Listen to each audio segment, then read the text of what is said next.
नमस्कार दोस्तों, आज जो वीडियो लेके आया हूँ वो वुल्फ वर्सेस इंडियन बुली डॉग के बीच में होने वाली फाइट से लेके रिलेटेड है। इन दोनों में अगर कंपेयर किया जाए तो कौन जीतेगा। तो दोस्तों मेरा क्लियर आंसर तो एक तरफ जाएगा ही, आप लोग को भी पता है किस तरफ जाएगा। लेकिन दोस्तों अगर आपको नहीं पता है तो पूरी वीडियो देखिएगा और लाइक 10 लाइक का है तो जरूर लाइक करवा दीजिएगा। तो चलिए दोस्तों आगे बढ़ते हैं। तो दोस्तों वुल्फ वर्सेस इंडियन बुली डॉग कौन जीतेगा, आप खुद गेस करिएगा। तो चलिए पहले इन लोग की बात करते हैं। इसमें हाइट की बात करेंगे दोस्तों दो तरीके से। पहले लेंथ हाइट, जो कि दो पैरों पर खड़े होने के बाद देखी जाती है, उसमें दोस्तों हमारा इंडियन बुली डॉग जीत जाता है, जो कि 70 इंच तक बढ़ सकता है। वहीं पर जो सबसे बड़ा वुल्फ होता है दोस्तों साइबेरियन, वो दोस्तों 63 इंच तक जाता है, मतलब 5 फीट से थोड़ा सा ऊपर हो जाता है और लगभग 6 फीट तक जाता है इंडियन बुली डॉग। दोस्तों उसके बाद जब हम लोग बात करते हैं शोल्डर हाइट की, तो शोल्डर हाइट में 31 से 33 इंच तक जाता है हमारा वुल्फ डॉग, सॉरी वुल्फ मतलब जो हमारा भेड़िया है। और वहीं पर दोस्तों हमारा जो इंडियन बुली डॉग है वो 36 इंच तक इसकी हाइट जाती है, शोल्डर हाइट। तो दोस्तों ये तो हो गई दो हाइट का कंपैरिजन। उसके बाद वेट की बात करते हैं तो दोस्तों 70 केजी तक जाता है हमारा वुल्फ का वेट, मतलब भेड़िए का वेट जो होता है 70 केजी तक मैक्सिमम जाता है, 70 से 80 केजी तक। वहीं पर दोस्तों इंडियन बुली डॉग का वेट 70 से 100 केजी तक जाता है। दोस्तों वहीं पर बाइट फोर्स की बात करें तो 406 से लेके 1000 PSI का बाइट फोर्स लगाती है भेड़िया। दोस्तों क्योंकि हाइट अलग डिफरेंट डिफरेंट साइज के होते हैं तो बाइट फोर्स भी डिफरेंट डिफरेंट साइज के होंगे।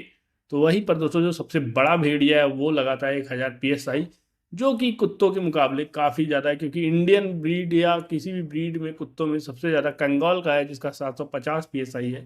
तो उनसे भी 250 PSI ज़्यादा है भेड़िए का। वहीं पर दोस्तों जो हमारा बुली डॉग है उसका 710 PSI है, तो मतलब काफ़ी पीछे छूट जाता है इस मुकाबले में। वहीं पर दोस्तों लाइफ ऑफ स्पेंड 10 से 20 ईयर्स, वहीं पर लाइफ ऑफ स्पेंड 10 से 12 ईयर होता है। तो दोस्तों जब इतना कंपैरिजन करने के बाद आपको क्या लगता है कि क्या इंडियन बुली डॉग जीत सकता है? तो नहीं दोस्तों, इंडियन बुली डॉग कभी भी भेड़िया से नहीं जीत सकता है, क्योंकि यार भेड़िया एक कभी पाला न जाने वाला प्राणी है जिसको कोई भी नहीं पाल सका आज तक। वो एक प्राइड में रहना पसंद करते हैं, मतलब एक परिवार में रहना पसंद करते हैं। उनके परिवार का जो सबसे बड़े सदस्य और सबसे ताकतवर सदस्य होते हैं वो सबसे आगे चलते हैं, सबसे बुजुर्ग सदस्य जो होते हैं वो सबसे पीछे चलते हैं, बीच में बच्चे और माताएं चलती हैं। तो इस तरीके से एक परिवार में रहते हैं और उनको आज तक कोई भी अपने घरों में नहीं पाल सका है। अगर पाला भी होगा दोस्तों तो वो छोड़ के बाद में चले जाते हैं अपने प्राइड में, अपने परिवार में। दोस्तों आप लोग को बता दो कि जो वुल्फ होता है वो झुंड में शिकार करते हैं, तो जाहिर सी बात है जब भी लड़ाई होगी तो वो झुंड में ही आएंगे। अब मान लीजिए कि अगर वो झुंड में नहीं भी आते हैं तो दोस्तों कभी भी नहीं जीत सकता है इंडियन बुली डॉग, या कोई भी कुत्ता नहीं जीत सकता है भेड़िया से। क्योंकि एक भेड़िए की जो लड़ने की क्षमता है वो दोस्तों जंगल में ट्रेंड होता है, जंगल से सीखता है। वहीं पर दोस्तों हमारे डॉग्स को सिखाया जाता है। लेकिन दोस्तों कुछ डॉग्स ऐसे हैं जो भेड़िए को मार चुके हैं अब तक। उसमें दोस्तों जो सबसे पहला नाम आता है कंगाल का आता है, दूसरा नाम दोस्तों जो आता है वो अलाबाई का आता है, तीसरा वुल्फ डॉग ही है दोस्तों जो भेड़िए को मार चुका है, चौथा दोस्तों पिट बुल भी आता है जो भेड़िए को मार चुका है, रॉट विलर भी है दोस्तों जो भेड़िए को मार चुका है। क्योंकि दोस्तों ये कुछ जो डॉग को मैंने बताया इनकी मसल्स काफ़ी ज़्यादा पावरफुल होती है, ये काफ़ी ज़्यादा लड़ाकू टाइप के होते हैं और ये काफ़ी जल्दी अटैक करते हैं और ये भेड़िए को मार भी लेते हैं। दोस्तों वहीं पर टिप्टन मस्टिफ की भी कहानियां हमने सुनी है जिसमें लोग बताते हैं कि इसने भी भेड़िए को मारा हुआ है। दोस्तों इस पे मुझे यकीन तो नहीं होता है, लेकिन हालांकि कह सकते हैं क्योंकि टिप्टन मस्टिफ के भी बाल बहुत ही बड़े होते हैं, तो हो सकता है कि उस तरीके से वो गर्दन ना पकड़ पाता और टिप्टन मस्टिफ वहां पर अटैक करके जीत जाता हो।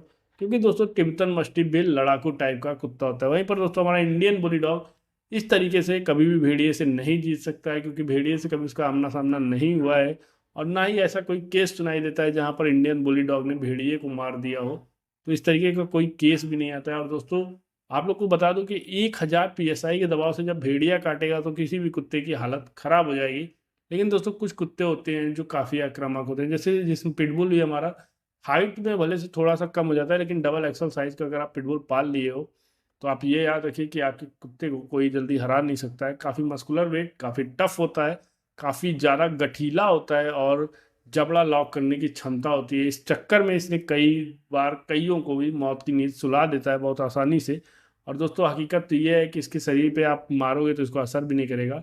अगर आपको लॉक तोड़ना नहीं आता है तो पिटबुल आपको पालना भी नहीं चाहिए, क्योंकि पिटबुल पालने से पहले आप उसका लॉक तोड़ना सीख जाइए, तभी आप पिटबुल पालिए। दोस्तों पिटबुल को कंट्रोल करना आसान नहीं होता है।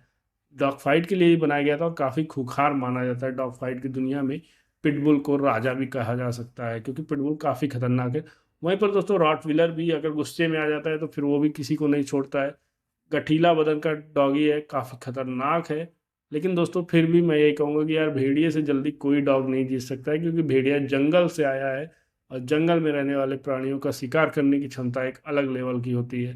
उनसे जीतना आसान नहीं होता है। बाकी दोस्तों आप लोग का क्या कहना है, कमेंट बॉक्स में जरूर बताइएगा। क्या भेड़िए से कुत्ता जीत सकता है या नहीं जीत सकता है, कमेंट बॉक्स में जरूर बताइएगा। वीडियो अच्छी लगी तो वीडियो को लाइक करिएगा, चैनल को सब्सक्राइब कर लीजिए।